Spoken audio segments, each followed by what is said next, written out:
All right, it's Monday, November 6th, 12:45 p.m., finishing up my day. As you can see, I have a red day, one loss. Took this trade right at 12:30, right at the end of the day when I was finishing. I was looking for a particular PATS, max PATS setup, and this loss reminds me of the reason why I stopped trading PATS for 2 months. And I just started trading it again last week because I decided to start drawing the channels that I would draw for PAT system. And since I was drawing the channels, it leads me to see some PATS trades. And so I decided if I'm going to see them, I might as well take them. And it's frustrating to get this loss, but it is what it is. It looked like a good setup to me. I'll get into the reasons why. But it just brings me back to the feelings I was having and why I created my NLTS strategy, because I didn't want to trade this anymore, because there are situations like this where it looks like you have perfectly objective reasons to take a trade and then you lose. And then you go, oh, well, maybe it's this, maybe it's that, maybe there's these other reasons why it lost. And, you can't totally be completely objective about why a trade lost. You start looking for reasons, or you can always come up with a reason after the fact of why a trade lost.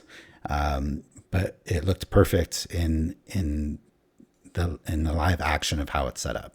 So let's see, one loss on my PA accounts. I traded two of my PA accounts for one contract each, and so a total of $233 lost. And on my evaluations, traded two contracts on my 25K eval and three contracts on my 50K eval.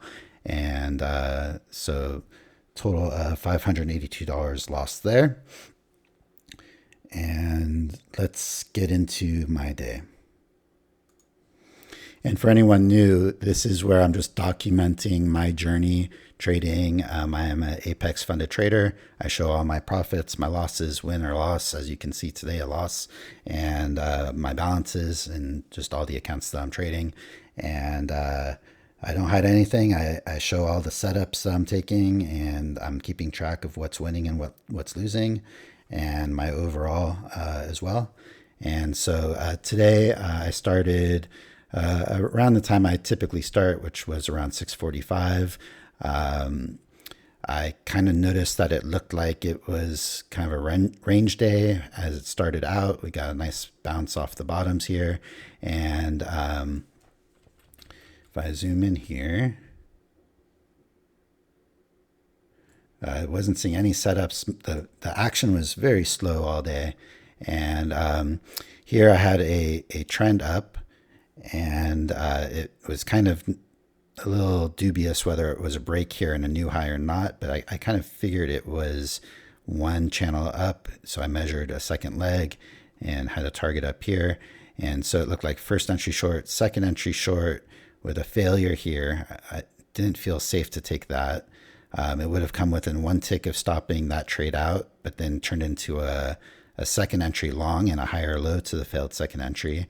And didn't feel good about taking this trade because it closed underneath the EMA.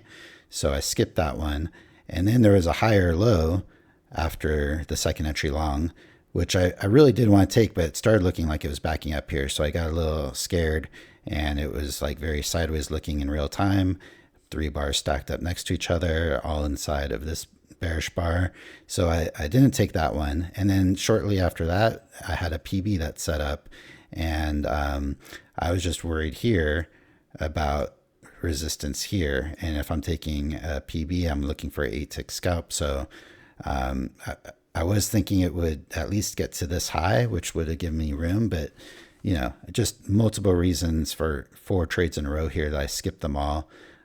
All 4 would have been winners right there within a very short amount of time. So I feel like I got to get more aggressive in taking the trades when I'm seeing the setups and I'm seeing the context right.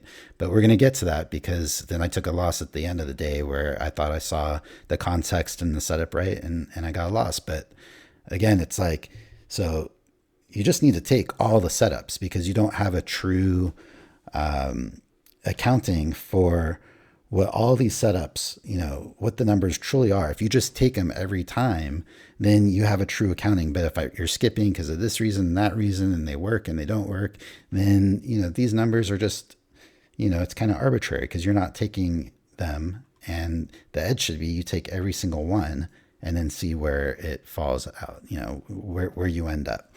But, what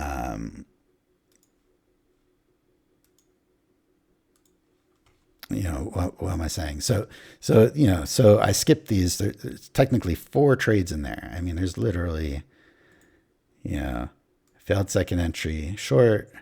There's a second entry long. There's the higher low to the second entry long. There's the PB off the higher low. Didn't take any of those. All could have worked.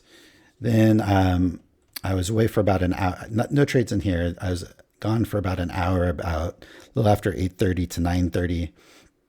Came back because we're seeing this range.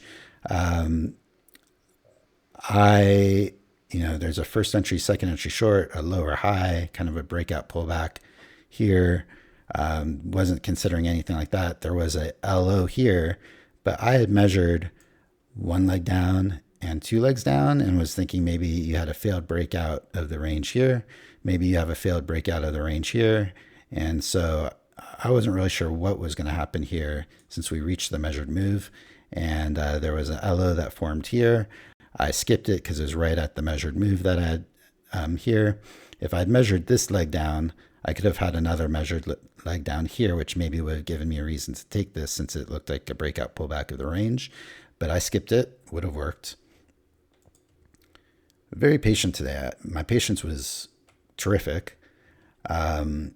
So here we had a leg down, break, 2 legs to a new low, had a trend up, had a perfect measure move to a second leg up. So that was played out. Then I basically saw this as a leg down, and we had a retest of the lows here with a new low. So I knew that we weren't looking for shorts. And I saw this second entry short setting up below or above the EMA. And I was thinking, probably it's going up. But I was thinking well, I'm not sure if this, I wasn't totally sure if this should have been a channel. I don't know what was going on in my head. And this was like an inside bar. Although it's not really an inside bar because it did tick below. So I'm not sure why my indicator is showing it as an inside bar, because it shouldn't be. I saw an inside bar and I kind of felt like, not sure. Didn't take it. Would have worked. And then there was a PB right after it as well. That would have worked. So I did some testing over the weekend. I did like 3 or 4 days of testing on playback. And I'm finding that every time there's a path setup with one of my NLTS setups right afterwards, they tend to work. And I was taking them on playback.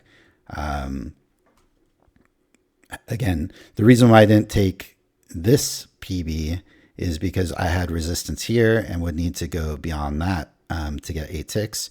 And I didn't have like a channel that we were retesting or anything like that. But I did have this brown channel down that I kind of was loosely thinking about. It could have been an overshoot, which was also the other thing that I wasn't sure about.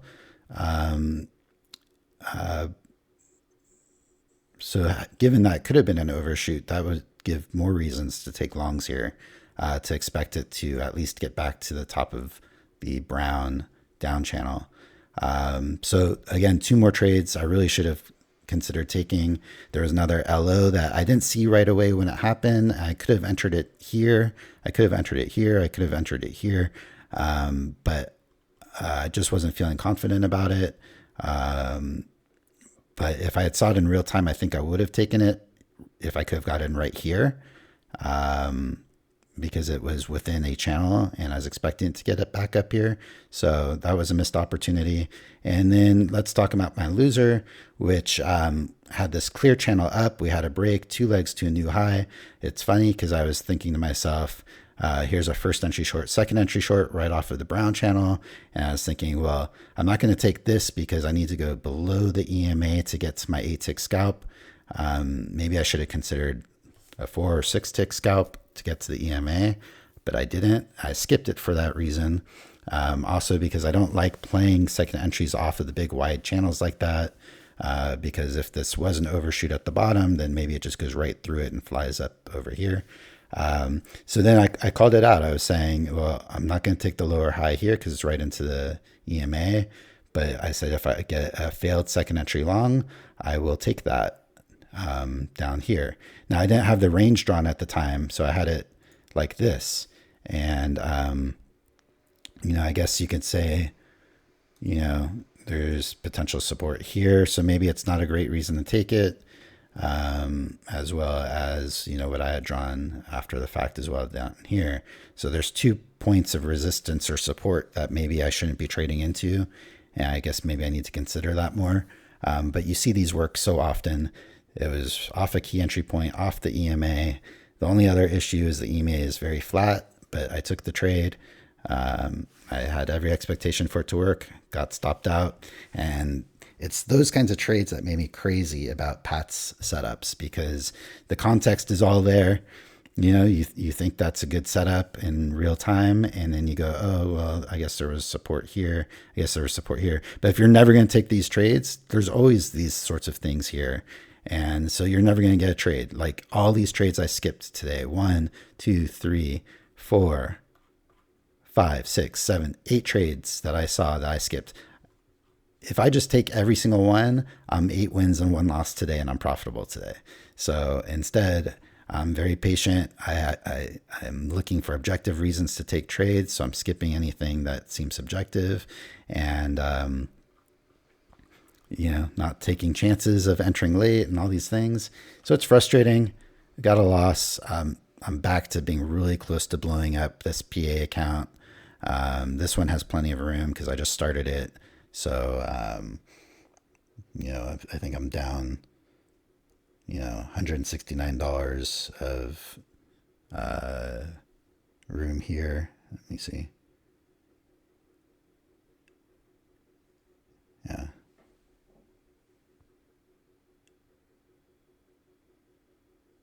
Yeah, less than the 1500, obviously, but I have like 1300 or whatever it is of room to the trailing here. So not an issue. Just the bummer is this puts this one back in peril again, which I was trying to hope to build up. But the one good thing about trading Pats is I definitely have smaller stops. So, there's a trade-off to everything. So what else can I say? That's real trading. That's the reality of trading. I'm trying to figure it out. My percentages, 76% overall, not feeling great. It's only the third trade I've taken on YouTube with Pat strategy. So percentage, not great, 2 and 1. Really just all day today, I was feeling like I thought my patience was really good. But again, when I'm on playback, I can get 4 or 5 or 6 trades and have like 5 or 6 winners with 1 loss maybe, or no losses. And then I come here and trade live, and we get a day like today that's very rangy for the first part of the day, and just not a lot of setups. You get a cluster of setups, and that's all you have for the day. And it's like when the cluster comes, you have to be ready to take a trade. And today I just wasn't ready to take them, and I just need to take them when I see them, because I'm seeing good trades, and then it's like I'm passing so many good trades, and then I get caught up in one bad trade. And the problem is that if I'm not taking all the trades I see, then I'm not getting the value of the profits that I should be getting on all the trades when I see my edge and I don't take them. Because if I take them, then my edge is working for me. I'm getting the profits. And then when I run into a loser, it's only going to take off some of my profits. I'm still going to have a green day on a day like this. So I really need to just get more aggressive. I'm definitely trading with fear because I don't want to blow up my first PA account. I haven't blown up any yet. And so that's holding me back right now. I do think that I might have won a free evaluation today on Benzinga. They do a show called Trading Bacon Show or something like that, Trader Bacon. And there's only like 150 people that watch it. And so I've actually won a free account before. I think I won another one today if it was me. So I'm waiting for the email to see if I get that invitation to use their code. And if I do, I'm thinking about using like either a 150K account or a 300, so I can trade runners, because the reality is my strategy, NLTS, is built for bigger swings, and I'm not getting the offset of what the runners could give me for some of the losses, since it's taking bigger stops, so I get bigger losses. So I'd really like to test that out. And considering what's happening on my PA accounts, I might just put it on ice and give a bigger account a swing and see how it does for me, being able to trade runners, because I think, especially with the NLTS strategy, there's opportunity there for me to get bigger wins that I haven't been getting. So I think that covers it for today. Tomorrow's the last day to use code for the 90% off if you want an Apex evaluation. You can use this code or any other code that you might have. And 0-1 today. It's a bummer. But I think there's a lot of things that are looking good for me. I think the idea of me drawing the PATS channels is a good thing for my strategy overall.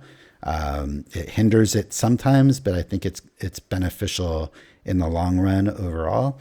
And to do that, and I think I gotta just keep being willing to take the PATS setups if I see them. This one definitely, I could have said to myself, beware in case it's setting up a rangy type situation. And this was a possible overshoot on the bottom, so maybe you don't want to take shorts at all and look for a long.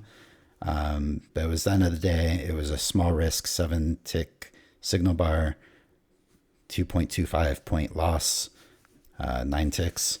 So, it's kind of like, how could I not take it? I don't know. Hard to avoid. That's it for me today. 17 minutes. I'm going to be out of here. That's my trading for Monday. And I'll hope for a better Tuesday to come. And thanks for watching. Subscribe and like if you haven't already. And thank you for joining me on my journey. Still learning, a lot to learn, a lot to grow into with my NLTS strategy. But it's all a work in progress. And I do feel still good about it. I mean, I've got one loss, big deal. And I've got plenty going for me. That I think I'm headed in the right direction. I'm just hoping that I can start seeing some profits sooner than later, but it is what it is. Anyway, thanks for watching, and that's it for me.